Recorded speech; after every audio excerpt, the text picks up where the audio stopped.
네, 말씀을 굽는 시간, 말굽시. 오늘도 하나님 주신 말씀 은혜 나누기 원합니다.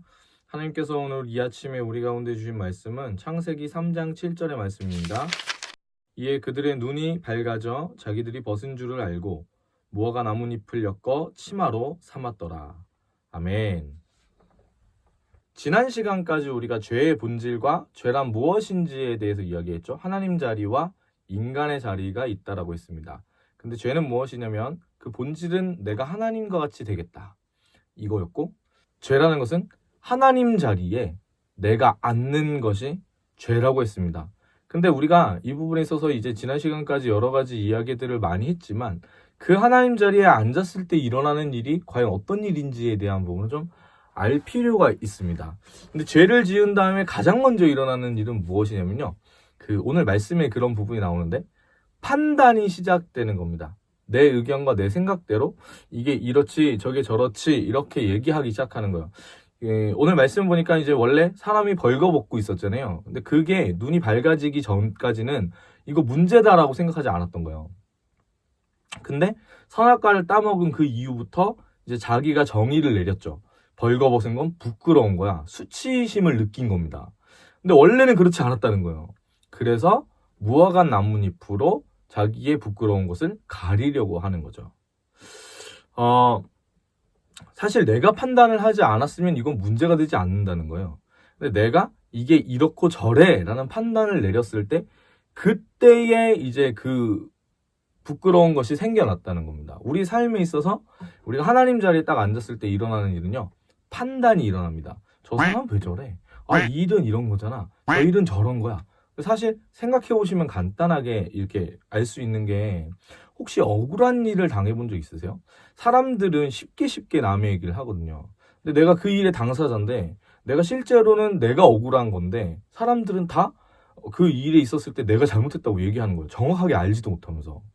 우리가 이제 연예인 관련된 부분에 언론이나 그런 부분에서 미디어에서 노출되어지는 것들을 보면은 그런 부분을 굉장히 많이 알 수 있습니다.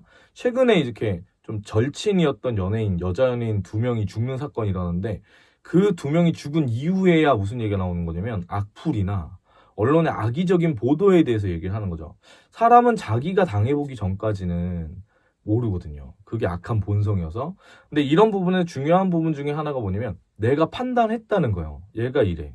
얘는 이런 애야. 쟤는 가능성이 없어. 이런 판단을 하기 시작했다는 거죠. 그런데 이 판단을 했을 때 이 사람이 자기가 벌거벗은 걸 부끄러워했다라고 써 있습니다. 그래서 뭐라냐면 무화과 나뭇잎으로 그 수치를 가리려고 하죠. 사랑하는 여러분, 이 무화과 나무라는 것은요. 사실 굉장히 독특한 나무입니다. 무화과. 이 나무의 이름 자체가 무화과잖아요. 무화과 나무는요. 열매 맺을 수 없는 나무가 무화과예요. 근데 우리가 이렇게 가끔씩 무화과 나무 먹어보신 분들이 있을 거예요. 이 무화과 나무 열매를 먹는데 그건 사실 열매가 아니고요. 꽃이 열매인 척 하는 게 무화과예요. 그러니까 열매를 먹는 게 아니고 꽃을 먹는 거라는 거죠. 근데 이 꽃이 열매인 척 한다라는 거죠. 그래서 이 무화과라는 것은 무엇을 뜻하냐면요. 사실은 율법을 얘기하기도 합니다. 왜냐면 율법으로 구원을 받을 수 있죠. 받을 수 있습니다. 어떻게 하면 다 지키면. 근데 그게 불가능하잖아요. 그래서 우리는 알고 있는 거예요. 율법으로만 가지고 사람이 구원을 받을 수 없다는 걸 아는 거죠. 근데 마치 구원 받을 수 있는 것처럼 얘기하는. 네. 그러니까 이게 좀 다르게 까서 얘기하면 뭐가 되냐면 우리 인간의 인생을 얘기하는 거기도 합니다. 사람이 아무리 잘났어도요. 화려한 꽃을 피더라도요. 이 사람은 무화과 같은 거예요. 열매를 맺을 수가 없습니다. 뭐가 없으면? 예수님이 없으면. 하나님이 없다면 이 사람의 인생이 아무리 화려하고 삐까뻔쩍하고 난리를 치고 막 그래도 그만큼 대단한 사람이어도 열매를 맺을 수가 없는 거죠. 그래서 이 무화과라는 것은 원래가 예수님이 아닌 상태에서 이 구원에 다다를 수 없는 인간의 상태를 이야기하는 거기도 합니다. 근데 오늘 본문에서 이 두 사람이 아담과 하와 두 사람이 자기의 수치를 가리우기 위해서 무화과 나뭇잎으로 그걸 둘렀다는 것은 사실 무엇을 뜻하는 거냐면요. 자기의 을에 대한 추구, 자기 노력으로 구원에 다다르려고 하는 인간의 본질적인 특성을 이 본문에서 이야기하고 있는 겁니다. 그러니까 인간은 뭐냐면은 어떤 자기의 수치와 그 구원에 다다르려고 하는 그 목표점을 뭘로 이루려고 하면 자기의 노력으로 수치를 가리고 구원에 다다르겠다라고 하는 게 인간인 것이죠. 그래서 복음은 본질적으로 인간에게 충돌을 일으킬 수밖에 없는 게 너가 착한 일을 하면 천국에 갈 거야 라는 거 인간 받아들이기 쉽습니다. 근데 예수님을 믿기만 하면 된다 이 말은 받아들이기 쉽지가 않은 거죠.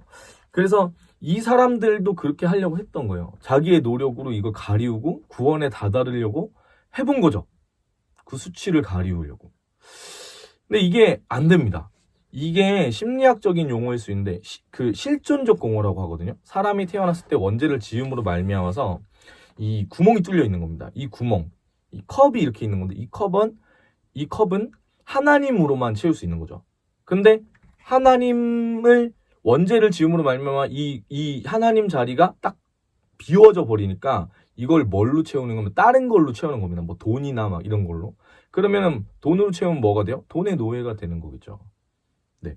이거를 하나님 아닌 다른 무언가로 채우려고 노력하는 것이 인간의 기본적인 성질이고 그게 오늘 무화과 나뭇잎으로 수치를 가리우려고 했던 아담과 하와에게서도 나타났던 현상이라는 겁니다. 사랑하는 여러분, 하나님을 우리가 하나님으로 모시고 그분을 우리 마음 가운데 모시고 나의 주인으로 인정할 때 내가 하나님의 다스림을 받는 그 피조물임을 그냥 인정할 때는요 어렵지 않습니다. 그때 평안함이 찾아오거든요. 죄의 문제는 우리의 힘으로 절대 해결할 수가 없는 부분이기도 하고요. 그런데 교회 생활을 하면서도 이 복음의 은혜를 들었지만 이 교회 생활을 하면서도 어려운 분들이 있는데 어떤 분들이 있냐면 자기 안에 하나님 모시지 않고 자기 힘으로 신앙생활을 하는 분들이 또 있다는 거예요. 이것도 어려운 거죠. 근데 알아야 됩니다. 내 의로 구원의 문제는 해결될 수 없는 거죠. 삶의 문제 역시 마찬가지입니다. 죄와 구원의 문제도 그렇지만 삶의 문제 역시 그런 게 우리 부모님들이 그걸 잘 아시는데 우리 자녀들의 문제를 우리가 해결 못한다고 맨날 계속 지금 이제 3일째 얘기하고 있잖아요. 그런 거거든요. 근데 우리가 그 자리를 이렇게 하나님이 아닌 다른 걸로 채우려고 할 때 주로 4가지 정도에서 채우려고 합니다. 4가지 중에 하나로 거의 채우려고 하는데 그게 뭐냐면 돈, 인정, 3번째가 권력, 4번째가 쾌락입니다. 돈, 인정, 권력, 쾌락. 요걸로 이제 채우려고 하는 거예요. 그게 이제 우리 인생의 무화과 나뭇잎인 거예요. 생각을 해보세요. 그래서 어떤 일이 벌어지는 거냐면요. 힘든 겁니다. 우리의 삶이 힘든 것은요. 이 교회 다니다가 이렇게 하나님과의 관계를 잃어버리신 분들이 내가 하나님 열심히 봉사했는데 왜 이렇게 힘듭니까? 이렇게 얘기하시는 분들이 있어요. 근데 그게 왜 힘든지를 알아야 되는데 왜 힘든 거냐면 하나님이 나를 힘들게 한 게 아니고요. 내가 하나님을 믿더라도 이 4가지를 마음속에 추구하는 방향성을 가지고 살아갈 수 있어요. 하나님의 일을 내 힘으로 할 수 있다는 얘기예요. 그러면은 이 생각을 해보세요. 어떤 분이 어릴 적에 부모님을 여외였어요. 그래가지고 부모님 없이 자기가 내 동생, 자기 포함해서 4명의 그 아이들 중에 자기가 맞이었는데 이 3명의 동생들을 케어하면서 고원에 들어가가지고 생활을 하는 거죠. 이 사람에게 뭐가 생기냐면 우리 4남매가 헤어지면 안 된다는 것 때문에 뭘 하는 거냐면 이제 그 고아원 원장에게 인정받으려고 노력을 하는 거예요. 막 시키지도 않았는데 막 청소하고 막 이렇게 막 설거지하고 막 눈치 계속 보면서. 그럼 보세요. 이 사람이 지금 뭘로 살았다고요? 인정받으려고 하는 그 욕구를 마음속에 품고 산 거잖아요.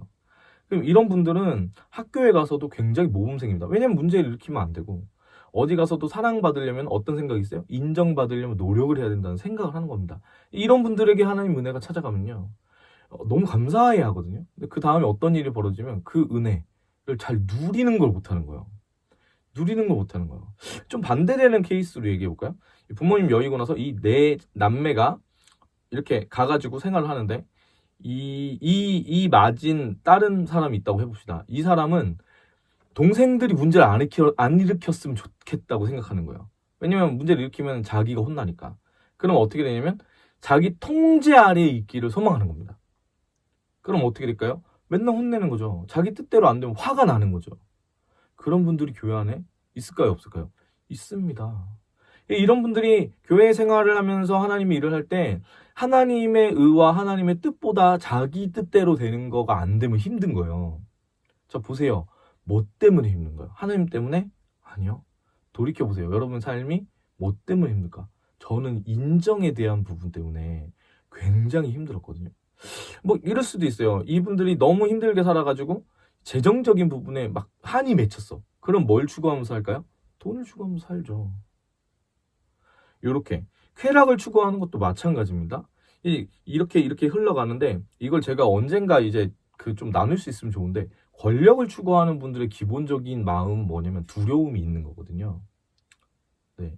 그래서 이 네 가지 방향성대로 내가 하나님 자리에 딱 앉았을 때 이렇게 살아가게 되는데, 요 네 가지 돈, 인정, 권력, 쾌락, 이거를 마음에 품고 있기 때문에 힘든 거라는 거예요. 원래는 그렇게 하나님으로 이 마음 가운데 있으면 평안함을 누릴 수 있는데 힘들다는 거예요. 갑자기 짠해지네. 네. 그래서 요렇게 생활하게 되면은 뭐 그냥 들어보셔도 힘들어 보이잖아요. 근데 이렇게 볼 때 왜 이 네 가지 것을 가지고 가냐? 이렇게 물어보면 한 가지입니다. 이 네 가지가 생기는 원인은 한 가지인데, 하나님이 아닌 다른 것을 넣고 사는 이유가 한 가지인데, 자기가 고아라고 믿는 거예요. 내가 하나님 아빠가 없어. 아니면 하나님에 대해서 듣고 알고는 있지만 신뢰관계가 없으면 내가 고아인 것처럼 돼서 어떻게 해야 되냐면, 내가 생존하려면 내 힘대로 노력을 해야 된다고 믿게 되거든요. 그러면 내가 하나님 자리에 앉아버려요. 지난번에 설명했던 그 표를 이렇게 보시면은, 내가 하나님 자리에 앉아가지고 내 인생을 복을 주려고 해도 나는 하나님이 아니니까 복을 줄 수가 없잖아요. 그래서 힘들어지는 거예요. 네. 구원이라는 것은 지금 제가 얘기한 게 굉장히 인생을 살아가는 부분에 인간 세상이 전부라고 보셔도 되거든요. 다들 이렇게 살아가죠. 근데 이 고리에서 자기 힘으로 끊어낼 수가 없으니까 인생을 불교에서 고행이라고 하는 거예요. 고해. 고통의 바다라고 얘기하는 거예요, 불교에서. 사랑하는 여러분, 예수님께서 우리 가운데 구원을 이루셨습니다. 그래서 우리가 이 혼돈한 지금 제가 얘기했던 그 틀, 네 가지로만 살아갈 수 있는, 그걸 끊임없이 추구하는 이 삶에서 벗어나서 평안함과 무거운 짐 같은 이것들을 내려놓을 수 있게 되는 거죠. 무엇으로 들어가냐면 은혜로만 들어가는 겁니다. 무화과 나뭇잎으로 가릴 수 있다 없다? 없다라는 것이죠. 사랑하는 여러분, 오늘 하루도 우리가 예수 그리스도의 그 은혜 기억하면서 살아가기 원합니다. 우리 믿는 그리스도인들의 정체성은 무엇이냐면요, 구원받은 자입니다. 여러분, 지금 무엇으로 살아가고 계세요? 돈으로 살아가시나요? 남의 인정을 받기 위해서 나를 버리고 살아가시나요? 아니면 내 뜻대로 모든 것을 하기 위해 다른 모든 사람들 다 죽이면서 그냥 살아가고 있으신가요? 혹은 나는 추구하는 게 아무것도 없지만 그냥 즐거운 거면 다 좋다. 다 틀린 겁니다. 다 고통스럽고 다 힘들어지는 거거든요. 이로부터 우리를 구원하시기 위해 예수 그리스도께서 오셨습니다. 그 하나님의 은혜, 삶의 주인이 되시는 주님 손 붙잡고 오늘 한 날도 살아갈 수 있었으면 좋겠습니다. 축복합니다. 오늘 우리가 하나님 앞에 함께할 찬양은요, 은혜로만 들어가네 거든요. 네, 함께 찬양하시죠. 은혜로만 들어가네, 은혜로만 선다네. 우리의 노력이 아닌 어린 양의 보혈로 그분의 임재 가운데 오라 하시네. 우리를 부르신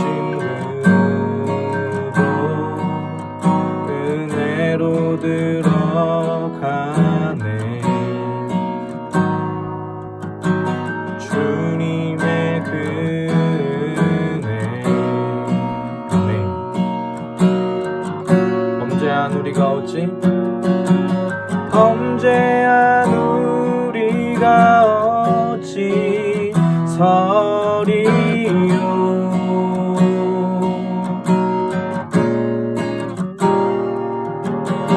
어린 양의 보혈이 깨끗해 하시네.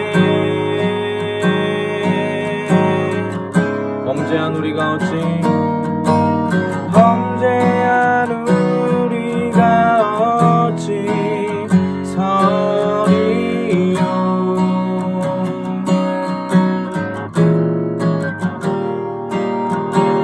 어린 양의 보혈이 깨끗해 하시네.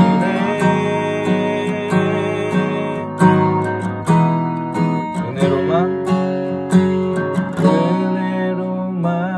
들어가네. 은혜로만 선다네. 우리의 노력이 아닌 어린 양의 보혈로 그분의 임재 가운데 오라 하시네. 우리를 부르신 그곳 은혜로 들어가네. 주님의 은혜, 주님의 은혜, 주님의 은혜. 사랑의 주님, 오늘 이 한날 우리가 주께 주님 나아가며 살아갈 때에 하나님의 은혜 기억할 수 있도록 인도하여 주시고, 하나님 우리를 구원해 주신 주님의 그 놀라운 사랑 바라볼 때에 우리의 삶의 주인이 우리가 아닌 하나님임을 매 순간마다 기억할 수 있도록 인도하여 주시옵소서.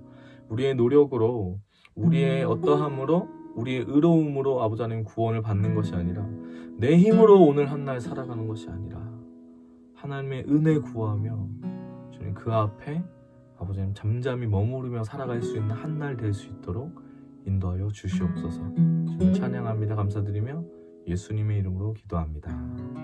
아멘. 사랑하고 축복합니다.